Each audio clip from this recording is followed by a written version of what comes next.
नमस्कार मित्रांनो, गावगाडा.com मध्ये मी श्याम पाटील. मित्रांनो, बीड जिल्ह्याच्या परळी वैजनाथ तालुक्यात एक हृदयद्रावक घटना घडली होती. महादेव मुंडे नावाच्या गरीब व्यक्तीचा चाकूने वार करून जीव घेतला गेला. पण ही हत्या केवळ वैयक्तिक नाही, तर यामागे आहे राजकीय हस्तक्षेप, षडयंत्र आणि दहशतवाद. चला तर जाणून घेऊया या प्रकरणाचा सविस्तर आढावा. महादेव मुंडे कन्हेरेवाडी गावातील एक सामान्य माणूस, जो दुधाच्या व्यवसायावर आपले जीवन जगत होता. पण 22 ऑक्टोबर 2023 रोजी परळी तहसील कार्यालयासमोर दिवसाढवळ्या त्याचा निर्घृण खून करण्यात आला. या घटनेने संपूर्ण परळी हादरून गेलं. 5 ते 6 जणांनी मिळून महादेव मुंडे यांच्यावर चाकूने वार केले. त्यांच्या जीवावर घाला घालण्यात आला. मात्र या घटनेतील खरा प्रश्न आहे, या खुनामागचं कारण काय? या प्रकरणावरून भाजप आमदार सुरेश धस यांनी मोठा गौप्यस्फोट केला आहे. धस यांनी परळीचा आका म्हणून ओळखल्या जाणाऱ्या वाल्मिक कराड यांच्या मुलाचं नाव थेट घेतलं आहे. महादेव मुंडे यांच्या खुनात सहभागी आरोपी हे सुनील कराड यांच्या अवतीभोवती असतात, असं धस यांनी मोठ्या विश्वासानं सांगितलं.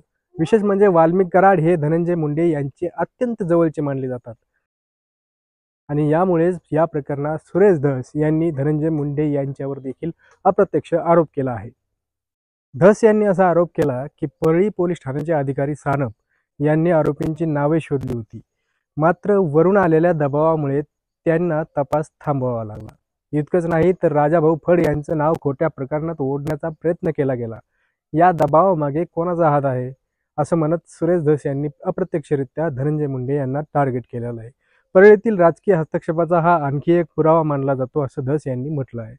परळीतील राजकीय वर्चस्वासाठी हा संघर्ष सुरू आहे. परळीचा आका म्हणून ओळखले जाणारे वाल्मिक कराड आणि त्यांचा धनंजय मुंडेंशी असलेला निकटचा संबंध आता संपूर्ण महाराष्ट्रामध्ये ओळखीचा आहे.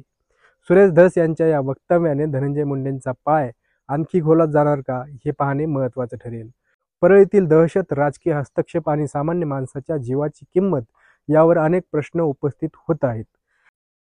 आमदार सुरेश धस यांनी हा मुद्दा जोरदारपणे मांडत पुढील 3 ते 4 दिवसात आरोपींना अटक झालीच पाहिजे अशी ठाम मागणी केली आहे. त्याचसोबत त्यांनी असा इशारा दिला की येणाऱ्या काळात जर यावर कारवाई झाली नाही तर तीव्र आंदोलन छेडण्यात येईल. महादेव मुंडे यांचा खून फक्त एका व्यक्तीचा जीव घेण्यापुरता मर्यादित नाही.